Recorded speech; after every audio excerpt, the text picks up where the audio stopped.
नमस्कार। रेडियो रिमझिम से प्रस्तुत है स्थानीय हालचाल। पहले मुख्य हालचाल। हथुआ जीएनएम कॉलेज के मामले में होगी कार्रवाई। सासा मूसा में नाले से मिला एक नर कंकाल, मचा हड़कंप। हत्या के प्रयास में अलग अलग जगहों से 10 आरोपी गिरफ्तार। प्रभारी जिला पदाधिकारी ने गैस, डीजल और पेट्रोल पर दी जानकारी। और बिजली बिल की गड़बड़ी में अगर सुधार करवाना है तो जल्दी करें, विभाग लगा रहा है कैंप। स्थानीय हालचाल के इस अंक के साथ मैं निकेत मिश्र। अब हालचाल विस्तार से।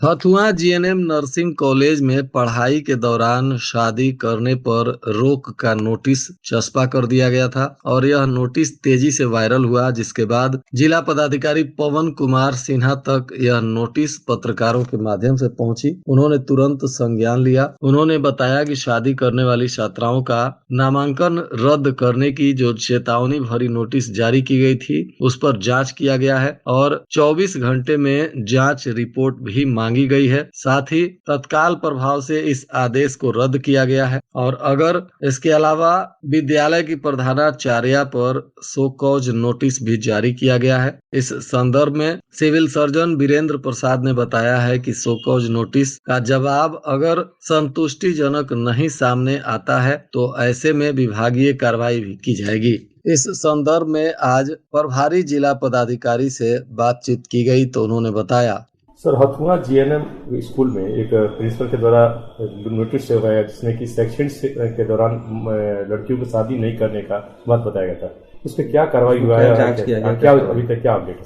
हाँ, ये मैटर संज्ञान में आया था जिला प्रशासन के, तो उस मैटर पे एसडीएम हथुआ के द्वारा जांच कराया गया और जांच रिपोर्ट दिया गया है सिविल सर्जन साहब को और सिविल सर्जन साहब ने उस पत्र को निरस्त कर दिया गया है जो जीएनएम के प्रिंसिपल के द्वारा निर्गत किया गया था और उन पे स्पष्टीकरण किया गया है। 24 घंटे के अंदर अपना रिप्लाई देंगे कि किस परिस्थिति में उन्होंने ऐसा ऑर्डर निकाला जो कि विभाग के गाइडलाइन के अगेंस्ट है और अगर उनका स्पष्टीकरण में जवाब सही नहीं पाया जाता है तो उन पे विभागीय कार्रवाई की अनुशंसा की जाएगी।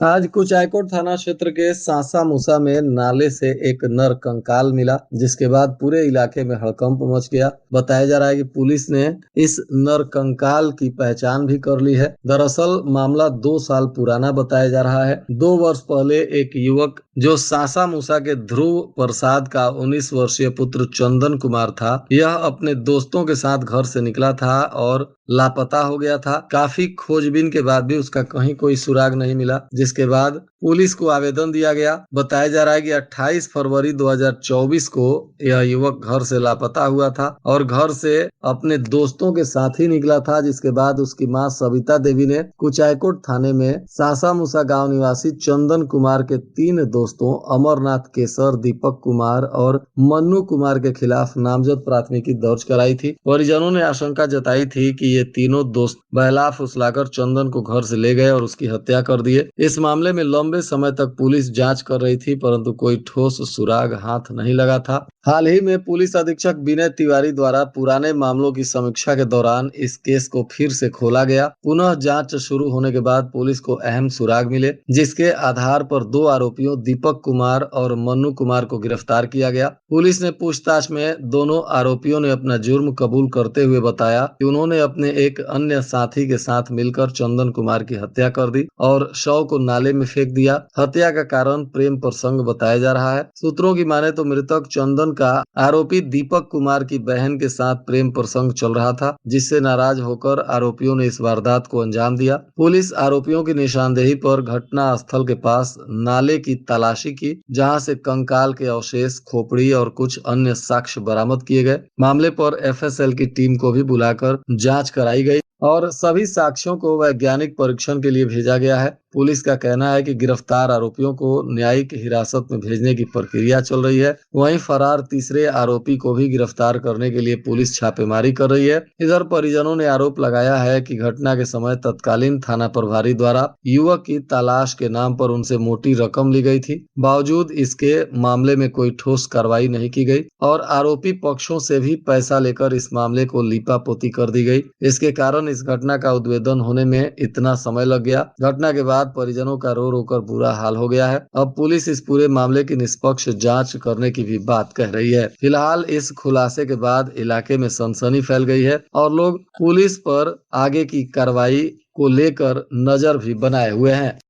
हत्या के प्रयास में अलग अलग थाना क्षेत्रों से कुल 10 आरोपियों की गिरफ्तारी हुई है। बताया जा रहा है कि बैकुंठपुर थाना की पुलिस ने हत्या के प्रयास में प्राथमिकी अभियुक्त जितेंद्र शाह को गिरफ्तार किया। यह साफियाबाद का रहने वाला है। वहीं कटिया थाना की पुलिस ने भी हत्या के प्रयास में प्राथमिकी नामजद अभियुक्त इंद्रासन भगत को गिरफ्तार किया। यह बेलही खास थाना कटिया का निवासी है। इसके अलावा माझागढ़ थाना की पुलिस ने भी हत्या के प्रयास में कांड के 3 प्राथमिकी अभियुक्तों को गिरफ्तार किया है। बताया जा रहा है कि पकड़े गए आरोपियों में मंटू ओझा, पिंटू ओझा, ये दोनों धर्मदेव ओझा के पुत्र हैं और भैंसही के रहने वाले हैं। इसके अलावा एक और मामले में माझागढ़ पुलिस ने प्राथमिकी अभियुक्त जय प्रकाश ओझा को गिरफ्तार किया है। यह भी भैंसही का ही रहने वाला बताया जा रहा है। इन तीनों आरोपियों को भी पुलिस ने गिरफ्तार कर पूछताछ के बाद न्यायिक हिरासत में भेज दिया। इसके अलावा विजयपुर थाना की पुलिस ने भी हत्या के प्रयास में फरार चल रहे प्राथमिकी अभियुक्त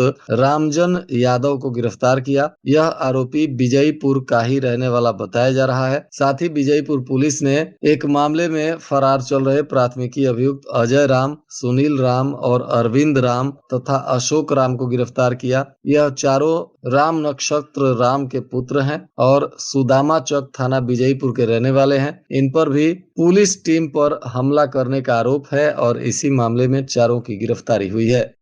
बिजली विभाग ने बिजली बिल और अन्य विपत्रों में त्रुटि गड़बड़ी के निवारण को लेकर प्रत्येक सोमवार और शुक्रवार को सुबह 11 बजे से अपराह्न 2 बजे तक सभी बिजली कार्यालयों में कैंप लगाना शुरू किया है। बताया जा रहा है कि इस विशेष शिविर का आयोजन जेई और अन्य पदाधिकारियों के नेतृत्व में किया जा रहा है। यहाँ लोग जाकर अपने शिकायतों के निवारण के लिए अपने नजदीकी विद्युत कार्यालय से संपर्क कर सकते हैं। यह विशेष शिविर सिर्फ अप्रैल महीने में ही आयोजित होगा। अगर अप्रैल महीने में आप अपने विद्युत बिल या अन्य समस्याओं का समाधान नहीं कराया तो इसके बाद कानूनी कार्रवाई प्रारंभ कर दी जाएगी। बिजली विभाग ने तमाम उपभोक्ताओं से निवेदन किया है कि अगर किसी की कोई शिकायत है तो वे लोग अपने नजदीकी विद्युत कार्यालय में प्रत्येक सोमवार और शुक्रवार को 11 बजे से 2 बजे के बीच जाकर संपर्क कर सकते हैं। जिले में गैस और डीजल पेट्रोल की समस्या को लेकर आज प्रभारी जिला पदाधिकारी गौरव कुमार ने पत्रकारों से बातचीत करते हुए इस स्थिति से जनता को अवगत कराया। उन्होंने बताया कि आज मैं प्रेस ब्रीफिंग के माध्यम से गोपालगंज की जनता को गोपालगंज में जो गैस का स्टॉक है उसके बारे में डिटेल देना चाहता हूं। तो हमारे गोपालगंज जिले में HPCL, BPCL और IUCL के प्रबंधक द्वारा उपलब्ध कराए गए गैस उठाव एवं वितरण से संबंधित जानकारी दी गई है कि जिले में गैस सिलेंडर पूर्ण मात्रा में उपलब्ध है। IOCL के इस जिला में 26 विक्रेता हैं जिसके स्टॉक में 8,425 सिलेंडर उपलब्ध है। BPCL के कुल 8 थोक विक्रेता हैं जिनके पास 4,681 गैस सिलेंडर उपलब्ध हैं एवं HPCL के कुल 12 विक्रेता हैं जिनके पास 5,620 गैस सिलेंडर उपलब्ध है। इस प्रकार जिला में IOCL, BPCL एवं HPCL विक्रेताओं के पास कुल 18,726 गैस सिलेंडर उपलब्ध हैं। मध्य पूर्व क्षेत्र में चल रहे युद्ध एवं तनावपूर्ण स्थिति के कारण अंतर्राष्ट्रीय स्तर पर गैस एवं पेट्रोलियम पदार्थों की आपूर्ति प्रभावित होने की समस्या को ध्यान रखते हुए गैस एजेंसियों के निरीक्षण एवं गैस सिलेंडर के सुचारू आपूर्ति की निमित्त प्रखंडवार दंडाधिकारी की प्रतिनियुक्ति भी की गई है हर जगह। साथ ही वर्तमान परिस्थिति के दृष्टिगत आम जनों के शिकायतों के त्वरित निस्तारण हेतु जिला में नियंत्रण कक्ष की स्थापना करते हुए पालीवार कर्मियों की प्रतिनियुक्ति भी की गई है। जिला नियंत्रण कक्ष का दूरभाष संख्या है जो आप लोग को पहले भी उपलब्ध करा दिया गया है। एक बार मैं फिर दोहरा देता हूँ, जिसका नंबर है 06156 227 007 और 4 और नंबर हैं जो ये आप लोग देख लेंगे। उपरोक्त समस्या को निदान हेतु अनुमंडल पदाधिकारी गोपालगंज एवं हथुआ द्वारा अपनी अहम भूमिका निभाई गई है। जिला में गैस की किसी प्रकार की समस्या नहीं है। सभी एजेंसियों द्वारा डोर स्टेप डिलीवरी के माध्यम से गैस की आपूर्ति की जा रही है। और आज हमारे जिले में वर्तमान में 95 पेट्रोल पंप्स हैं। तो सारे पेट्रोल पंप को मिला के हमारे पास जो अवेलेबिलिटी है वो किलो लीटर में है। MS जो वैरायटी है उसका किलो लीटर में 552.59 किलो लीटर में अवेलेबिलिटी है। High speed diesel in kilo litre में 704.02 है और एक्स्ट्रा प्रीमियम 70.30 किलो लीटर की अवेलेबिलिटी है।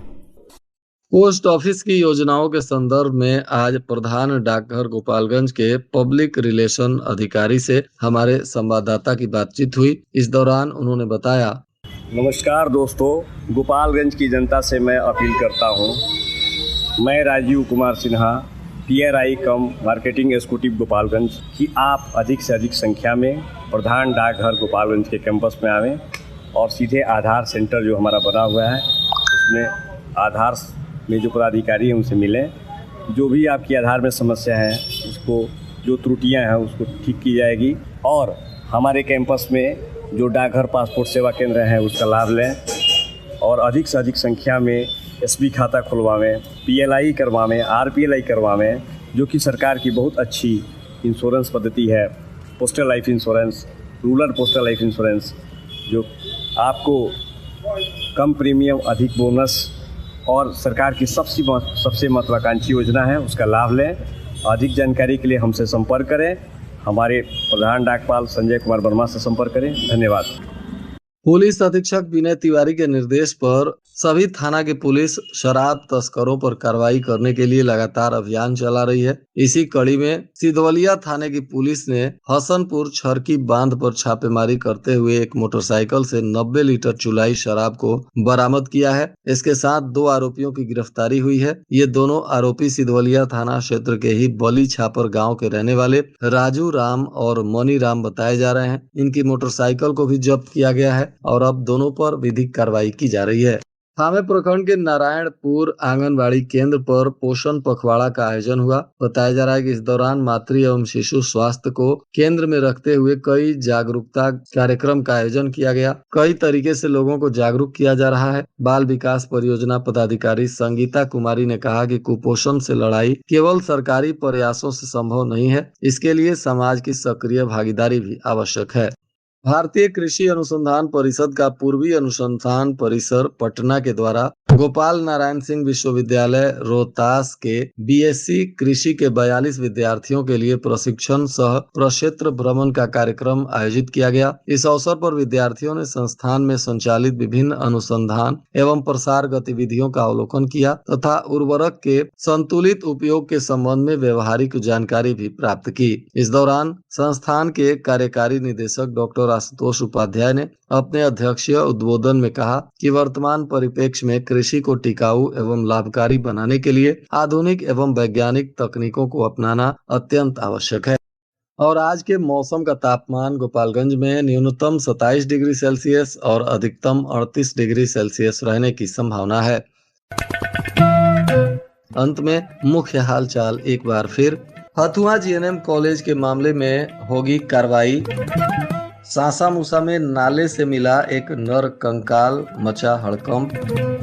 हत्या के प्रयास में अलग अलग जगहों से 10 आरोपी गिरफ्तार। प्रभारी जिला पदाधिकारी ने गैस, डीजल और पेट्रोल पर दी जानकारी।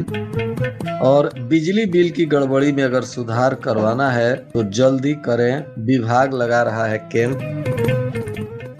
इसके साथ ही रेडियो रिमझिम से प्रसारित स्थानीय हालचाल का यह अंक समाप्त हुआ। नमस्कार।